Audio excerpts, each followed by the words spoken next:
क्या हुआ ननद जी, आपके भैया नाराज है मुझसे? क्यों? तो क्या वो तुमसे जबरदस्ती बात करेंगे? जबरदस्ती कैसी ननद जी, मैं तो आपके भैया को पसंद थी ना।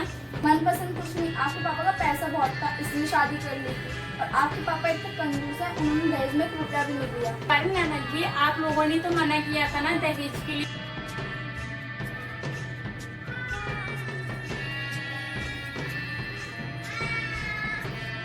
ननद जी, बाहर झगड़ा कैसे कर रहे हैं? ये सब तुम्हारी वजह से हो रहा है। मेरी वजह से?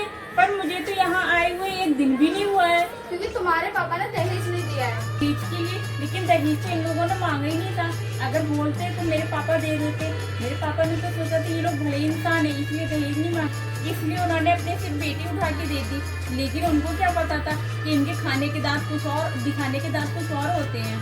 मैं मम्मी पापा से बोल दूंगी कि यहाँ का मुझे ले जाए, जहाँ पैसे की इज्जत होती है, बेटियों की नहीं। क्या जो ननद जी कह रही थी वो सही है? मैं तो पढ़ी लिखी हूँ, मैं इस जमाने की लड़की हूँ। मैं अपने पति या अपने ससुराल वाले कितने अत्याचार सुनूं, लेकिन जो वो कह रही थी लेकिन अपने माँ बाप के मरने की जिम्मेदार आप खुद होंगी। नहीं नहीं, मैं ऐसा नहीं कर सकती। मेरी वजह से मेरे मम्मी पापा की जान। हेलो। हेलो बिटिया, तू? हाँ माँ, कैसी हो? मैं ठीक हूँ बेटा, तू कैसी है? मैं भी ठीक हूँ माँ। बेटा तू खुश तो है ना? हाँ माँ, मैं यहाँ पे बहुत खुश हूँ। चलो ठीक है माँ, मैं रखती हूँ। ठीक है बेटा। मुझे यहाँ पे कॉम्प्रोमाइज करना ही पड़ेगा। मेरी वजह से मेरे माँ बाप की इज्जत चली जाए, ऐसा मैं नहीं होने दूंगी। अरे ओ महारानी, रूम में बैठी रहोगी या फिर कुछ काम भी करवाओगी आके किचन में? दुल्हन बनने के ड्रामा बंद करो। जी ननद जी, आप चलिए, मैं आती हूँ। सुनिए ननद जी, मुझे आपसे कुछ जरूरी बात करनी है। हाँ बैठिए भाभी। मुझे लगता था कि आपके भैया मुझे पसंद करते, इसलिए मुझसे शादी की। लेकिन मैं गलत थी, वो तो मेरे पापा के पैसे देख के शादी। मुझे दुख है इस बात का, लेकिन अब मैं इस झूठे रिश्ते में और नहीं रहना चाहती हूँ। मैं आपके भैया से डाइवोर्स लेना चाहती हूँ। और वैसे भी ये शादी मैंने अपने लिए नहीं, अपने माँ बाप की खुशी के लिए की थी, और उनकी खुशी के लिए मैं अपनी जिंदगी बर्बाद नहीं कर सकती। और इस बारे में मैंने बहुत सोचा समझा। अब मैंने फैसला कर लिया कि मैं आपके भैया से डाइवोर्स लेना चाहती हूँ। देखो मेरे भैया आपको डाइवोर्स तो दे देंगे, लेकिन अपने माँ बाप के मरने की जिम्मेदार आप खुद होंगी। देखो मेरे भैया आपको डाइवोर्स दे तो देंगे, लेकिन जिस हिसाब से आपके पापा का नाम है ना, उस हिसाब से तो वो ताने सुन सुन के मर ही जाएंगे। और बेचारी आप, जिन माँ बाप की खुशी के लिए आपने शादी की है, अब उन्हीं माँ बाप की आप कातिल बनना चाहती हो। बेचारी मेरी भाभी। अब आपको डाइवोर्स चाहिए, दिलवाऊं आपको डाइवोर्स अपने भैया से।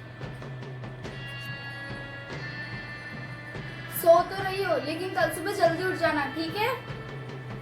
जी, मैं उठ जाऊंगी सुबह 5 बजे।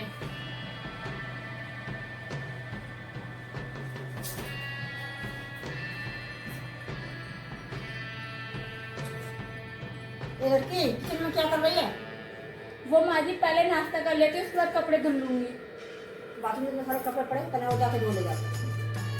पहले किचन देखे कितना करना पड़ता है, उसको साफ कर। जी माँ जी। टीचर मेरे उस कमरे में कैसे छोड़ के आ गई थी? ये कौन धुलेगा, तुम्हारा बाप?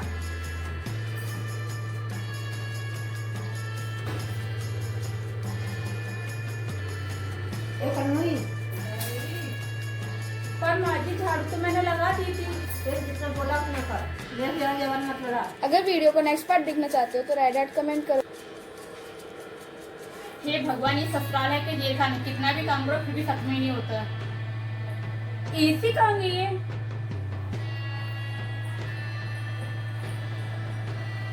ननद जी, मेरे रूम से एसी गायब है, किसी ने निकाली है क्या?